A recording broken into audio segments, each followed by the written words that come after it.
This is Good Talk, the best show in the motherfucking world. I'm your host, Steve, aka Hoodie over Overalls, because we working today. We got a lovely guest, a very expressive guest, a one of one, a rare breed, coming all the way from New Jersey. Give it up for Kwamé Adu. Hi, Mom. Oh yeah. With the bandana of his own merch, you gotta love it.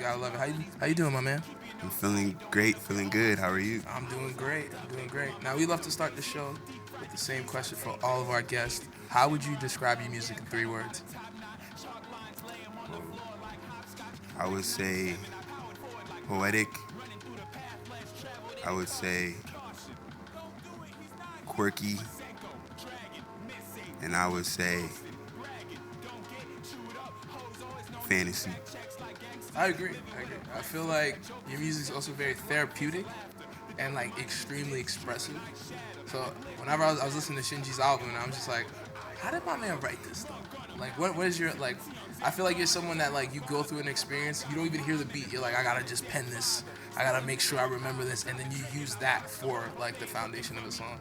Yeah, I think a lot of what Shinji's album ended up being was I'm learning to be like to cover all the like every aspect of me doing like art, I guess, in the music sense. I'm definitely letting a lot of verses off, but yeah, it's like a lot of the stuff I wrote to Shinji's didn't have a beat, or maybe like it had this beat that I would rap on, and then like I made something different to apply it to, or vice versa.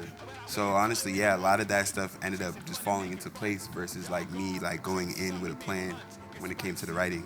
I think that's so interesting because you're like basically like putting the pieces of the puzzle together instead of having like a concrete like way of making an album. And I feel like that shows, and I think it makes for like better art.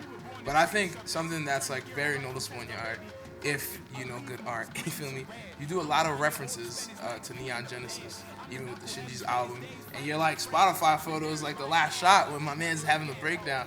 Like, what does that anime mean to you and your work?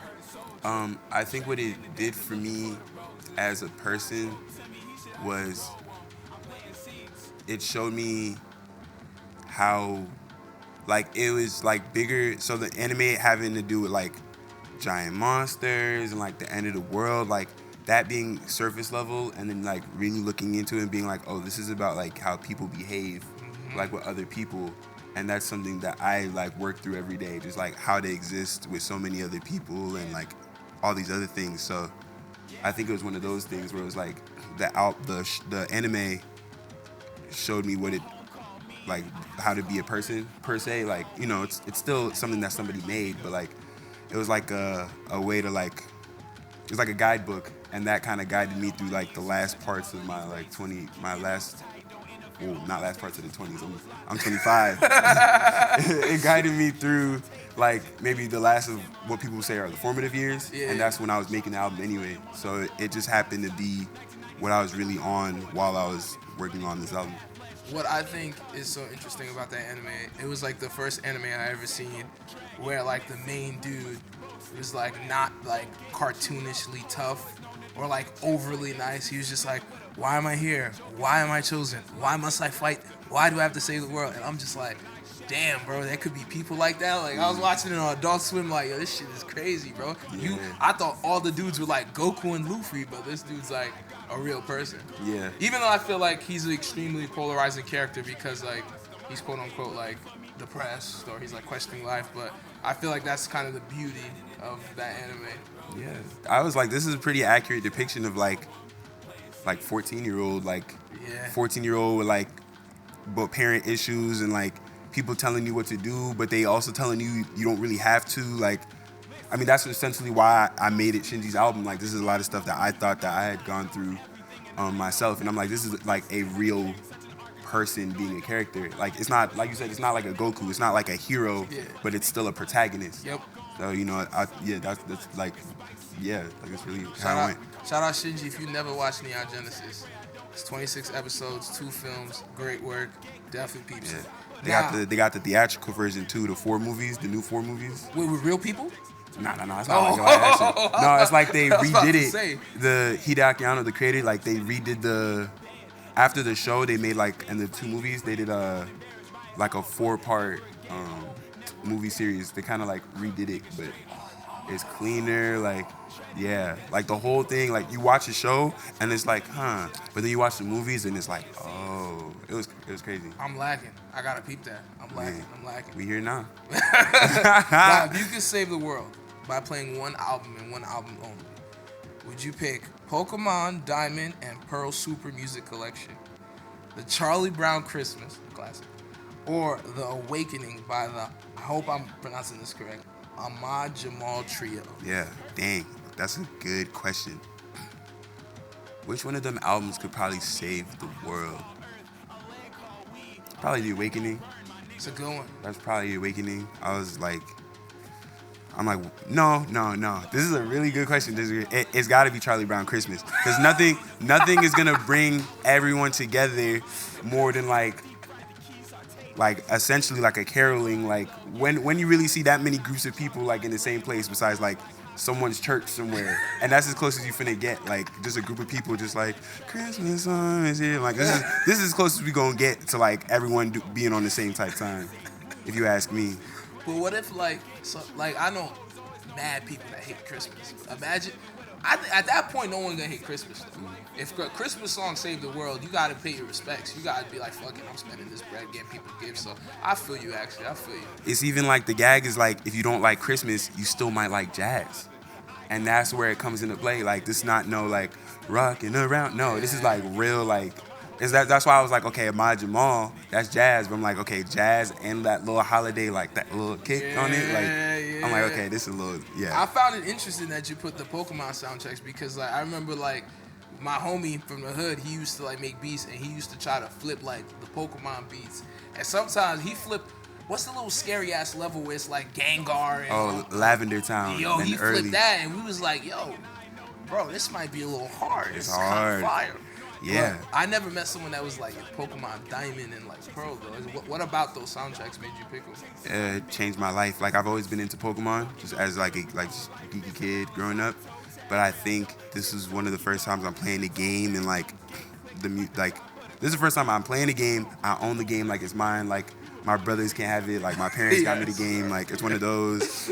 It was like the soundtrack, also like a lot of jazz in there and like a lot of other elements. But I was like, I don't know. I think that just shaped my ear to be attracted to a specific type of sound that wasn't really like, I don't know, I guess conventional music listening, I guess. Especially coming from like West African background. Like I don't have the my parents listen to Tribe and Erica type of thing going on. Like we was listening to Ghanaian music, and so it's like the closest thing I really had for a little bit was like video game scores and anime theme songs, and like the Pokemon Diamond and Pearl soundtrack probably like just was like the icing on any cake I was like really on. Like I don't know. Hell yeah. Would you ever want to make a song for like a video game? Yeah, I think I want to do that next. I have before. Ooh. But like on some like indie, like we just gonna throw you the bread, can you do this? Ooh, yeah. Okay. What game, like what would your ideal game be to make a song for?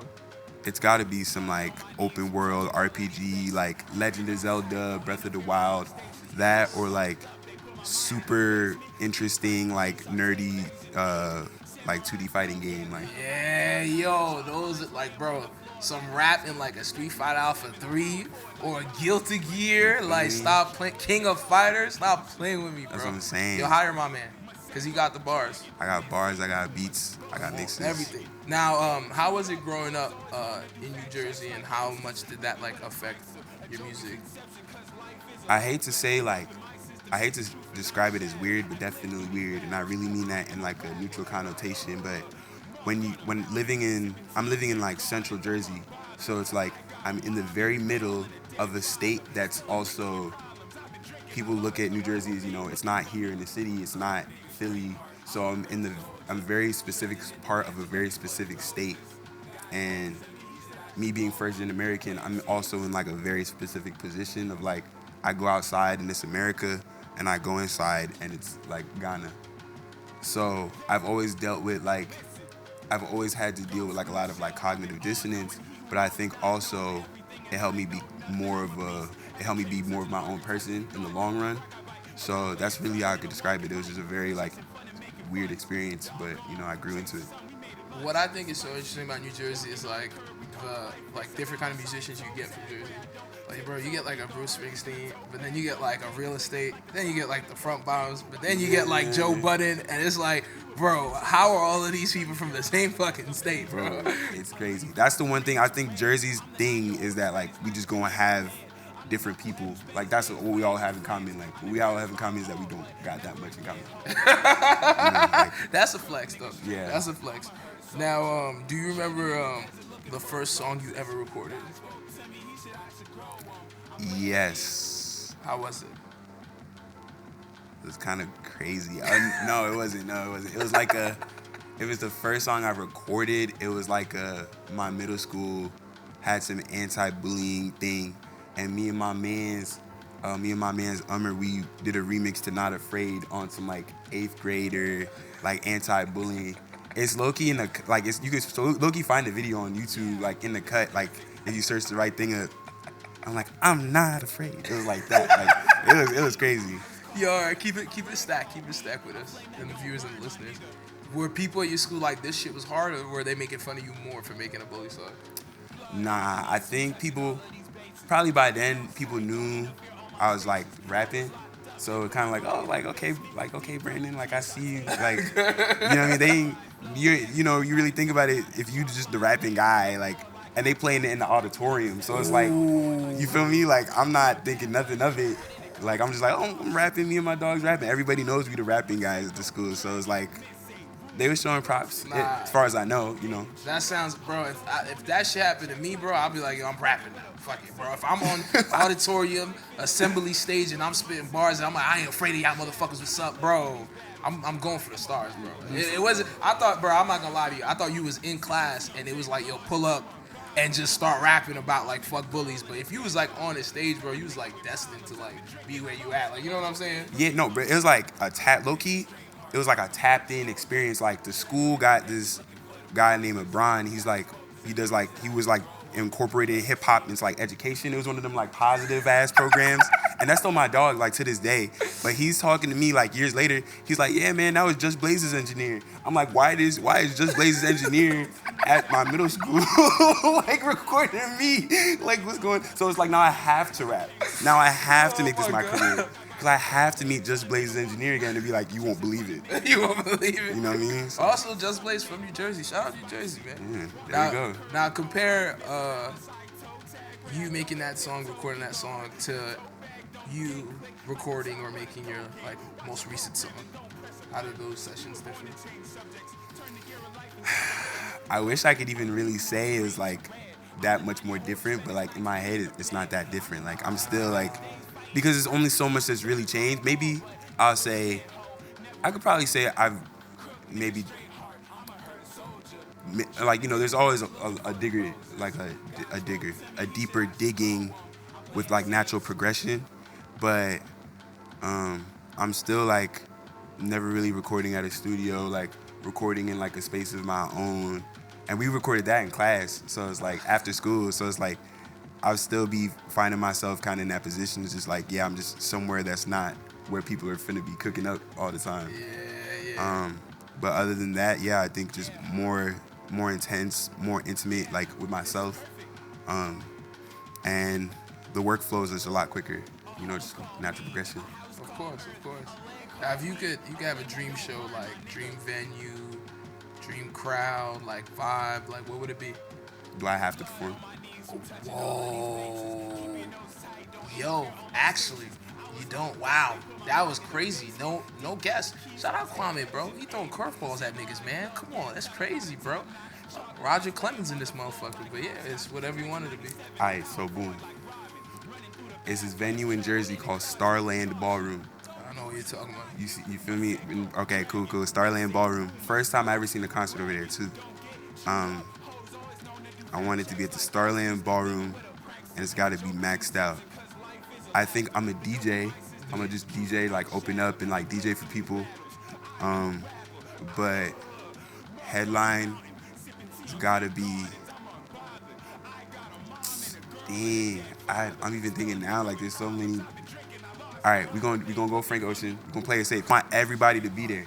Yes. So we're gonna take Frank Ocean to New Brunswick. We're gonna take him to the Starland Ballroom, and then we're gonna have Solange go before Frank. But I still want to have like some rapping going on. So I think I'm gonna have. I'm probably gonna ask Earl Sweatshirt. So it's gonna be Frank, Solange, and then Earl. Yo, We just gonna have that. We gonna, you know what I mean? I would instantly buy that ticket, bro. Instantly. What's crazy is the show I seen there was an emo band.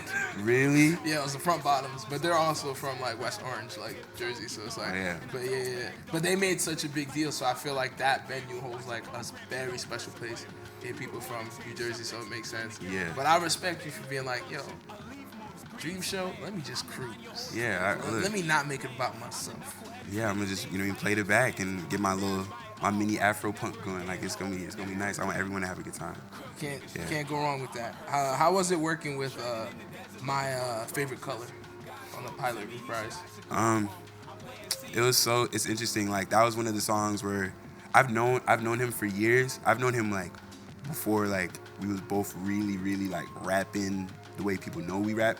So it's like it wasn't really nothing to be just hit him up and be like, yo, can we do this really specific thing? Also want some like you know, you gonna see it and it's like it's not really like a verse and a verse. Like he's still part of the universe of the song, but like it's just him just doing something different, which is like really cool. Yeah, I thought it was dope. I was like, this is crazy. Yeah. Now, if I'm about to ask you a very wild question. I love wild questions. I got wild answers. If you could be one object, any object in the world, what would it be and why? It's a very good question. If I had to be one object in the world without thinking too hard. Boom. Okay, so it's these like wood carvings of African people, and it would be like Akwaba on the bottom, some Ghanaian shit, like, and that means welcome, like in my language. Hell yeah. So like, I'm gonna be right there at the door, like, you know what I mean, Akwaba, like welcome, and you gonna see me like doing some like, it's like them Hercules Greek, Greek civilization art, like it's like that, but it's some West African shit. So it's like I'm gonna be that on like a vase, or I'm gonna be like a wood carving, and I'm gonna just be doing some like wild shit, like making some fufu, like welcome to my crib, like I think that's what I would probably be like, something like that. I think that's fire because it's like always welcoming. Like no one could ever look at, unless you're a dickhead, but no one could ever look at that and be like, I don't feel like I'm not home. Like, yeah. You know what I'm saying? That's dope. And it's functional. I want to be doing something. Like, I don't want to, like, I would love to be anything, but like, I want to make sure I'm doing something. But also, I don't want to be like a shoe or a chair. Like, I don't want to get just like a foot on me or like someone sitting on me all day. Like, bro, I'm cool. Anybody that want to be a chair is nuts, bro. I don't want like butt cheeks on me like throughout the whole day, bro. You like a freak bull, like, which is fine, which is also fine, and I understand completely. But like, yeah, it's just different vibe. Now, how was it working with friend of the show, My Name Isn't J Mac on Walk Around? Oh man, crazy rapper, like, and he's like mad nice and like super, like, he's not afraid to be himself. I mean, he's not even so like specific, like he's not so specific of a person anyway, or you know what I mean, like he's just such a nice, honest guy, and his rapping skill is like really cool. I'm really glad we linked up. So when he even asked me to do that, like I did that like right away. Like I was so ready, and it was so cool to know that it was even going to be part of like the next project. So like me being part of this bigger process was like I'm very grateful. Like felt like an honor type. And I appreciate you for being like, bro, you want me to do this? I'm gonna get this shit done now. Yeah. Motherfuckers be taking weeks, months for a verse, and you like, yo, bro, I got the work ready. Yeah. So shout out you. So is there anything you want to tell the viewers, listeners, before we get out of here, before we skedaddle? I'm not going to tell you to be yourself, but I'm going to be myself and make it look really cool, and then you just figure out the rest. That's a flex. Yeah. Man. That's a flex. You heard the gems from my man. Please go stream Shinji's album. It's a dope album. 101 rare individual. Let's give it up for my man from Jersey, Kwamé Adu, man. Come on. And watch Neon Genesis. Come on, fuck is you doing? Neon Genesis. Shout out to Good. We too good. Shit.